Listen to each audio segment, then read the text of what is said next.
રામલલ્લાને મંત્રમુગ્ધ કરી દે એવી મૂર્તિ કાળા રંગની જ કેમ? એક નહીં અનેક છે કારણ. અયોધ્યામાં 22 જાન્યુઆરીએ રામલલ્લા બિરાજમાન થઈ રહ્યા છે અને 23 જાન્યુઆરીથી ભક્તોને દર્શન આપશે.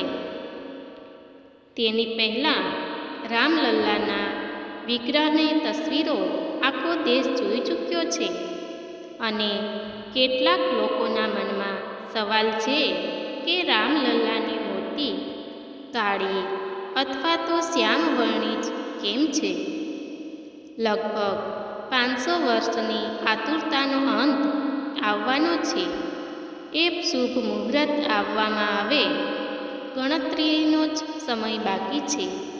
22 જાન્યુઆરી 2024ના રોજ બપોરે રામલલ્લાની મૂર્તિને પૂર્ણ વિધિ સાથે વિશેષ અનુષ્ઠાન પછી સ્થાપિત કરવામાં આવશે. આ માટે 22 જાન્યુઆરીની બપોરે મૃગશિરા નક્ષત્રનો 84 સેકન્ડનું સૌથી શુભ મુહૂર્ત પસંદ કરવામાં આવ્યું છે. દરમિયાન આખા દેશે ભગવાન રામને તેમના મોહક સ્મિત અને દિવ્ય રૂપવાળી શ્યામવર્ણી પ્રતિમાના દર્શન કર્યા છે. ગર્ભગૃહ માટે રામલલ્લાની 3 પ્રતિમાઓ બનાવવામાં આવી હતી, જેમાંથી 2 શ્યામવર્ણી અને 1 સફેદ આરસની છે, જેમાં મૈસૂરના શિલ્પકાર અરુણ યોગીરાજ દ્વારા બનાવેલી શ્યામવર્ણી પ્રતિમાની પસંદગી કરવામાં આવી છે. આ દરમિયાન ઘણા લોકો તે જાણવા ઉત્સુક છે કે ભગવાન રામની માત્ર કાળા રંગની મૂર્તિ જ કેમ પસંદ કરવામાં આવી? ખાસ છે મૂર્તિનો પથ્થર. અયોધ્યામાં રામ મંદિરના ગર્ભગૃહમાં રામલલ્લાના 5 વર્ષના બાળ સ્વરૂપની મૂર્તિ સ્થાપિત કરવામાં આવી રહી છે. 22મી જાન્યુઆરીના રોજ શુભ મુહૂર્તમાં રામલલ્લાની મૂર્તિની પ્રાણ પ્રતિષ્ઠા કરવામાં આવશે. ગર્ભગૃહ માટે પસંદ કરાયેલ મૂર્તિનો પથ્થર પણ ખાસ છે. રામલલ્લાની આ મૂર્તિ જે પથ્થરમાંથી બનાવવામાં આવી છે, તેમાં ઘણા વિશેષ ગુણો છે. તે પથ્થર ઘણી રીતે ખૂબ જ ખાસ છે. જ્યારે રામલલ્લાને દૂધ અથવા અન્ય વસ્તુઓથી અભિષેક કરવામાં આવે છે, જ્યારે પથ્થરને કારણે તેના પર કોઈ આડઅસર નહીં થાય અને તે દૂધ વગેરેનો અભિષેક કરી શકાય છે. ઉપરાંત આ પથ્થર 1000 વર્ષથી વધુ સમય સુધી આ રીતે રહી શકે છે.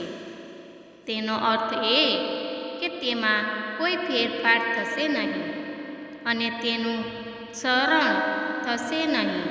આ ઉપરાંત વાલ્મીકી રામાયણમાં વર્ણવેલ ભગવાન રામના સ્વરૂપમાં તેમને શ્યામ રંગના ખૂબ જ સુંદર, કોમળ અને આકર્ષક તરીકે વર્ણવવામાં આવ્યા છે. એટલા માટે રામલલ્લાની મૂર્તિનો રંગ કાળો રાખવામાં આવ્યો છે. મોહક અને દિવ્ય છે રામલલ્લાની મૂર્તિ. ગર્ભગૃહમાં સ્થાપિત રામલલ્લાની મૂર્તિ 51 ઇંચ ઊંચી છે, જે તેમના 5 વર્ષના બાળ સ્વરૂપની છે. આમાં ભગવાન રામે ખૂબ જ મોહક સ્મિત સાથે દિવ્ય સ્વરૂપ ધારણ કર્યું છે. તેમનામાં રાજાની ભવ્યતા પણ જોઈ શકાય છે. ઉપરાંત આ મૂર્તિની બાજુ અને ઉપરની તરફ બનેલા વર્તુળોમાં ભગવાન વિષ્ણુના ઘણા અવતારો દર્શાવવામાં આવ્યા છે. પ્રાણ પ્રતિષ્ઠા જરૂરી. પ્રાણ પ્રતિષ્ઠા પ્રક્રિયાનો અર્થ છે મૂર્તિમાં પ્રાણ ફૂંકવા. પ્રાણ પ્રતિષ્ઠા વિના મૂર્તિ પૂજન પૂર્ણ નથી માનવામાં આવતું. મૂર્તિમાં પ્રાણ ફૂંકવા માટે મંત્ર ઉચ્ચારણની સાથે દેવોનું આહ્વાન કરવામાં આવે છે.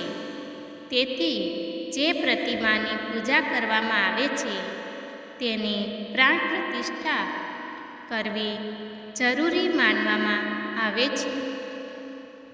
અમારો વિડીયો પસંદ આવે તો લાઈક, શેર, સબસ્ક્રાઈબ કરવાનું ભૂલશો નહીં. ધન્યવાદ મિત્રો.